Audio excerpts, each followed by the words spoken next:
Hey guys, it's Scott with Scottie B Cards, and in this video I want to talk about why you should be careful listening to sports card influencers, including myself.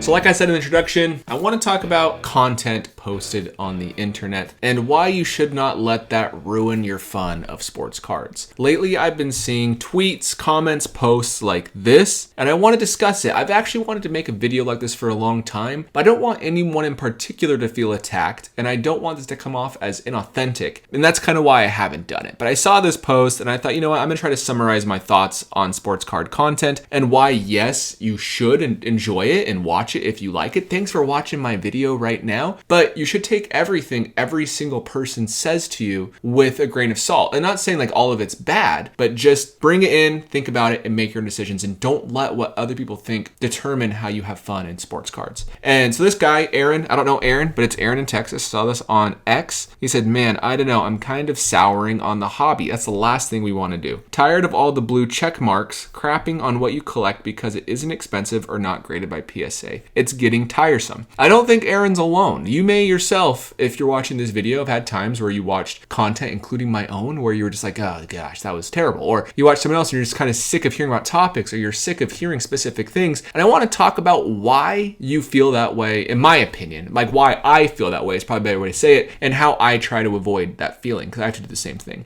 So why do people make sports card content? Why do people make content in general? I tried to summarize it as best as I could. The love of the topic. The love of the hobby is a main one. A lot of people on YouTube make excellent sports card content, even if they doesn't get a trillion views. No one really does, besides maybe Sports Card Investor and a few others get a lot of views. But love of the hobby. Education. I like to do educational style videos in place of vlog style videos. I don't like doing vlogging. I just like to go to card shows and have fun. I don't really want to film what I'm doing every second there. We like to share collections. That's a big one as well. We like building community and finding like-minded collectors and enjoying sports cards that way. Back in the 90s, 2000s, you were really isolated. Maybe one kid at school cared about cards. You chatted with cards with that person, but that's about it. And the last one, and the one that is with every single person, including myself, is monetization. So monetization, you can actually have a combination of all of these. Some are solely monetization. That's the only reason they make content. Some of it is for love of the hobby, education, and monetization. I would actually say for me, I like all of these things. Of course, I feel that way, making my own videos and talking about my own channel. But those are a lot of the reasons that people make content. And I want to talk about monetization. So how YouTube monetization works. I'll be very high level. You probably already understand this, but I just want to share for those that don't fully get how like we're paid for content creation. Basically, we partner with Google, who partners with YouTube, and we split the revenue with Google. So basically with AdSense revenue, it's usually like a 50-50, 60-40 split, where advertisers bid on our content, and when they watch our videos, you see like an ad in the middle, an advertiser paid to advertise on that video, and we get a share of that. You also have subscriptions like Super Chats, Patreon, OnlyFans. There's not many OnlyFans sports card people, but I'm sure there is at least one somewhere. And then even sponsorships with brands and partnerships and affiliate programs, all these things. Affiliate programs is like, click my link below and buy this, and I'll get a 10% back from that type of a thing. So these are how they make money. This was my July. I didn't have a great July, but like I made $852, which is great on YouTube. But for how many hours I put into YouTube, that's like $15 to $20 an hour, right?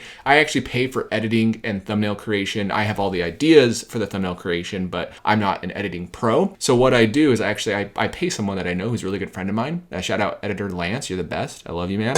But he's been able to help me with all this, and I pay him for his time and his work. So realistically, if you make $500 a month talking about what you love, it is fun, even if you could make more money working somewhere else. So this is kind of why it happens. But people, there's a downside to monetization that I want to discuss. So the downside of content creation, you need to continue to make content. This is why I think people feel burnt out. You hear the same thing over and over. And on top of that, people are just making stuff they're not experts on and giving their opinions on topics that they aren't experts on. And I do my very best to educate myself before I talk about specific topics, but I'm sure there's times where I'm not 100% perfect on a specific topic. So that can make it difficult, because if I want to post twice a week in order to pay for the editor and to pay for all these things and to make a little bit of money where it's worth my time, because that's how it works, is the more videos you post right here, right? I posted these videos, my top videos from last month. I made $200 on this one, $53 on the Bryce Harper video, and so forth. I need to put out videos every single week. And that makes too some subpar content and some dumb content and people not knowing what they're talking about.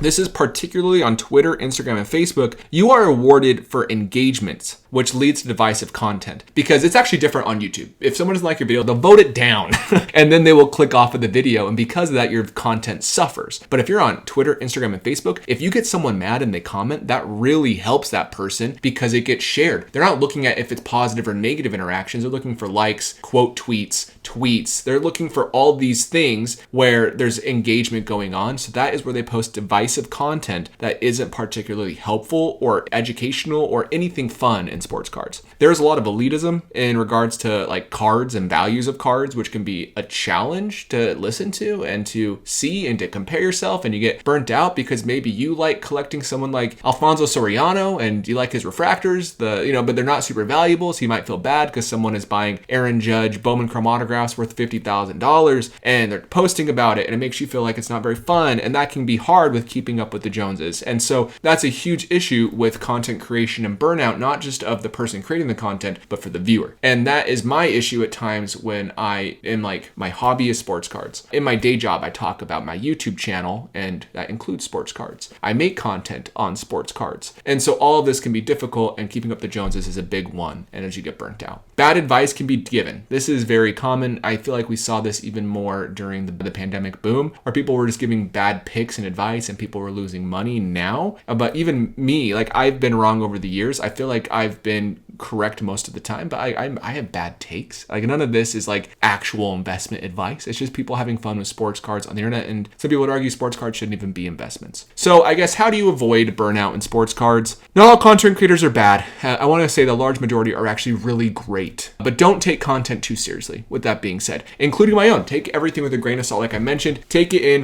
actually think about it, and then apply your own thought process behind it. And if you can just get educational pieces from everybody, because nothing in the specific hobby is particular. Like, there is no facts behind certain things. Yes, we might say so-and-so could be a great buy in the future. We have nothing to definitively prove that thing, versus like an actual science where you can define stuff, even finance you can define. Impossible in sports cards. So listen to the fun content that you enjoy, but don't take it too serious.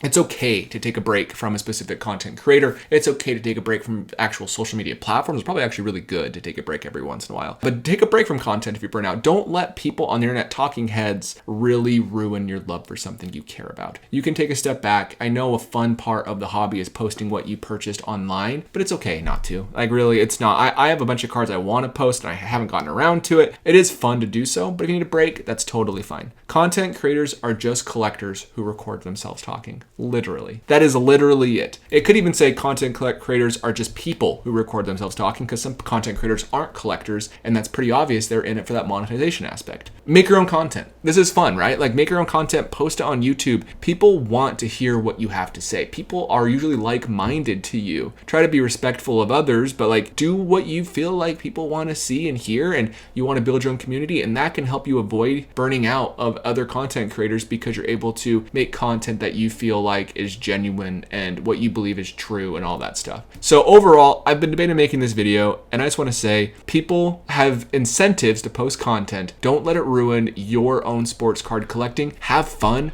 Sports cards are supposed to be fun. It's a hobby, and at the end of the day, it isn't the most important thing in our lives for most of us, and that's totally fine. But just enjoy it. Take a break from people if you need to. Take a break from content. Take a break from social media if you need to. Don't let that ruin what you love in sports card collecting. Other than that, I will see you in the next video.